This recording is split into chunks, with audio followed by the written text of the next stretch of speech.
Olá Preppers, está aqui a terceira parte do depoimento do Celko Begovic ao survivalsboards.com sobre sua experiência real SHTF na Bósnia nos anos 90. As imagens a seguir foram feitas na Bósnia, onde aconteceu a Guerra dos Balcãs em meados dos anos 90. O que aconteceu com os que morreram? De onde as pessoas tiravam lenha? Bem, quem morreu ou foi morto naquele período não teve um funeral adequado. As pessoas costumavam usar todos os pedaços de terra livres perto das casas para sepultamento, às vezes até no jardim. 2 ou 3 parques da cidade se transformaram em cemitérios. Depois da guerra, a maioria deles foi exumada e devidamente enterrada. Não houve nada parecido com corpos queimados ou algo parecido, até onde eu sei. Mais uma coisa interessante sobre o fogo. Algumas pessoas costumavam viajar alguns quilômetros durante a noite apenas para encontrar fogo em algum lugar, onde pudessem queimar um pedaço de madeira e levá-lo para casa, e acender fogo para cozinhar ou aquecer. Isqueiros e fósforos eram realmente preciosos, e a maioria das pessoas não tinha lenha suficiente para manter o fogo sempre. Para a maioria das pessoas, era uma busca constante por algo: fogo, lenha, comida, munição. Produtos como sal e cigarros eram muito valiosos. Sal era valioso sim, mas não muito. Por exemplo, café e cigarros eram mais valiosos. Eu bebi muito álcool, como mencionei antes, troquei quase tudo sem nenhum problema. Deixe-me dizer assim, o consumo de álcool foi provavelmente 10 vezes maior do que em períodos normais. Sem mencionar a limpeza e a desinfecção. Por outro lado, você levantou um ponto muito bom. Se você tem dinheiro, tempo e um local de armazenamento, provavelmente é melhor armazenar cigarros, velas e pilhas para troca ou para alimentos. Eu não estava preparado naquela época, não tivemos tempo para nos preparar. Poucos dias antes, os políticos da SHTF na TV declararam que estava tudo bem. Quando o céu caiu, nós simplesmente pegamos o que podíamos. Conte-nos mais sobre a culinária e os alimentos que você conseguiu preparar. Você se preocupou com o cheiro se espalhando e alertando as pessoas de que havia comida ali?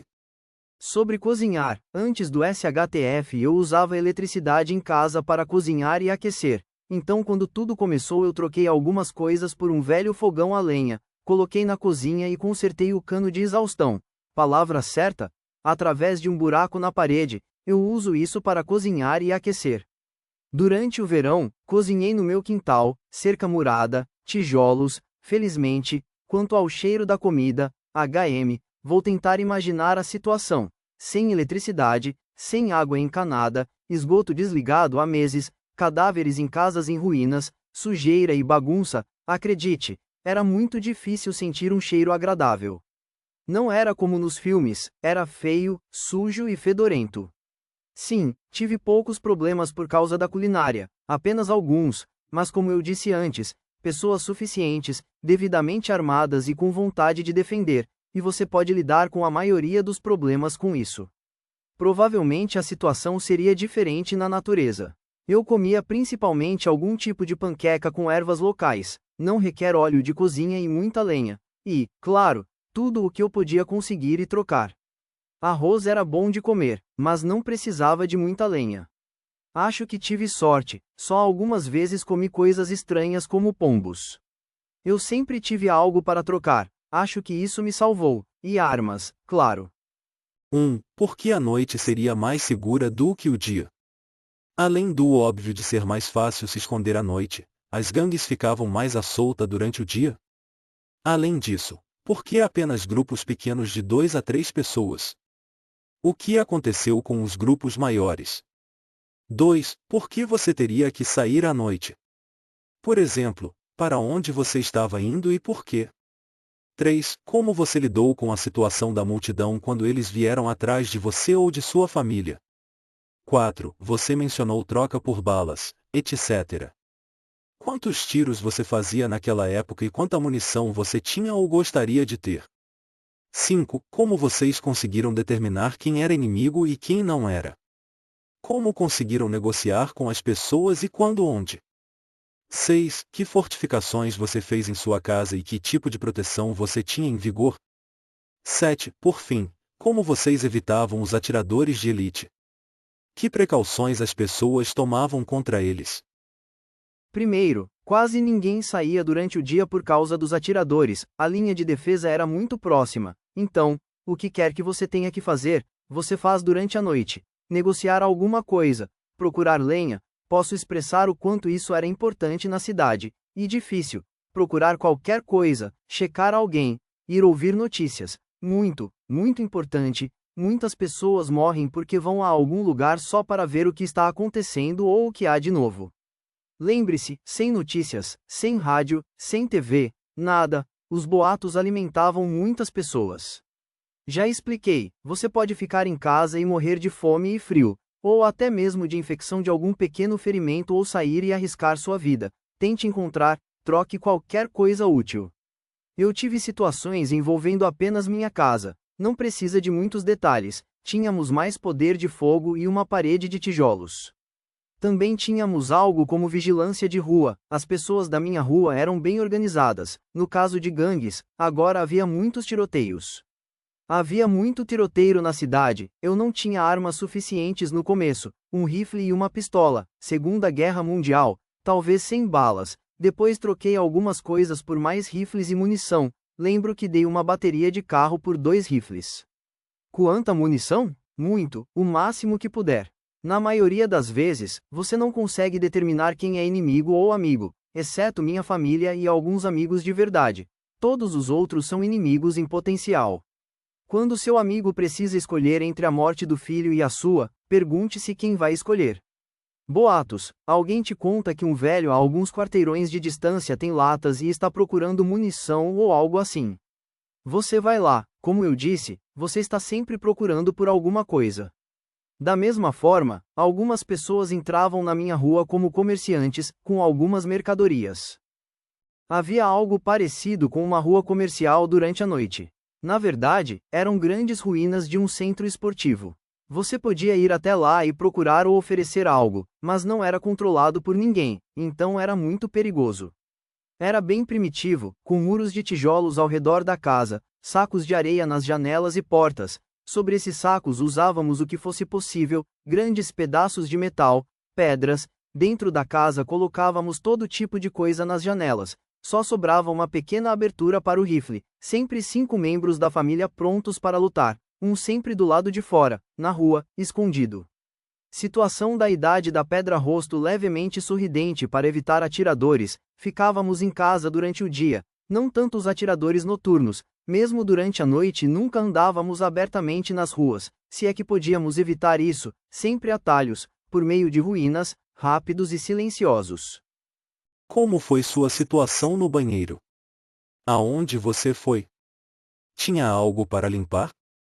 Desculpe por fazer perguntas tão pessoais, mas isso é algo que eu já pensei em situações como essa. Usávamos pá e qualquer pedaço de terra perto da casa parecia sujo, e era sujo, lavava com água da chuva coletada, às vezes íamos para o rio, na maioria das vezes era muito perigoso. Na maioria das vezes não tínhamos papel higiênico, mesmo se tivesse, eu trocava. Era uma situação ruim o tempo todo. Se eu puder dar um conselho, primeiro prepare uma arma e munição, depois todo o resto, quero dizer, tudo, depende de quanto dinheiro e espaço você tem. Se você esquecer alguma coisa, não tem problema, sempre tem alguém pronto para trocar, mas se você esquecer armas e munição, talvez você não consiga chegar aos locais de troca. Eu não vejo uma família grande ou um grupo de amigos realmente bons, quero dizer, realmente bons, como mais bocas para alimentar, eu os vejo como mais armas e força, está na natureza das pessoas se adaptarem. E mantenha a simplicidade e use o bom senso, no primeiro período as pessoas fracas desaparecem, outras lutam. Use coisas pequenas, como isqueiros, velas e pederneiras. É uma ótima ideia ter um gerador de combustível, unidade geradora elétrica, mas acho que é melhor ter isqueiros de 1000 bcs. Geradores de combustível são ótimos, mas em um cenário de emergência na cidade, atrairão um exército inteiro. Isqueiros de 1000 bcs não ocupam muito espaço, são baratos e você sempre pode trocá-los por algo. O cenário real de SHTF exige uma mudança completa da mentalidade normal, difícil de explicar. Vou tentar por meio de exemplos. Quão fácil ou difícil foi obter armas depois do SHTF e o que você poderia trocar por armas e munições? Lembro você dizendo uma bateria de carro por um rifle e onde eu poderia encontrar pessoas que trocam armas. Você está certo, depois da guerra, cada casa aqui tinha uma arma de guerra. E sim, a polícia fez algumas ações para confiscar armas ilegais da população, depende de homem para homem, eu acho. Muitas pessoas encontram maneiras de esconder suas armas em algum lugar, só por precaução. Eu também tenho uma arma legal, licença, e a autoridade aqui tem algo que eles chamam de coleta temporária, que diz algo como, em um caso de evento incomum, tumultos, distúrbios, etc., o governo tem o direito de recolher temporariamente todas as armas legais, então eu sempre tenho isso em mente, e agi como algumas pessoas. Você sabe que algumas pessoas têm armas legais para carregar no dia a dia. Eu tenho uma Glock 45 e uma Taurus 38, mas algumas pessoas com armas legais também têm armas ilegais escondidas em algum lugar, só para garantir a segurança e a coleta temporária. Não é difícil conseguir armas em SHTF se você tiver bons itens para trocar, mas outra coisa é importante. Os primeiros dias de SHTF são os piores em termos de caos e pânico. Talvez você não tenha tempo para conseguir armas. E estar desarmado em meio ao caos, pânico e tumultos é ruim. No meu caso, acho que o homem precisava de uma bateria de carro para o rádio, e ele tinha alguns rifles extras, então trocamos. É isso, preppers, inscreva-se para a parte 4.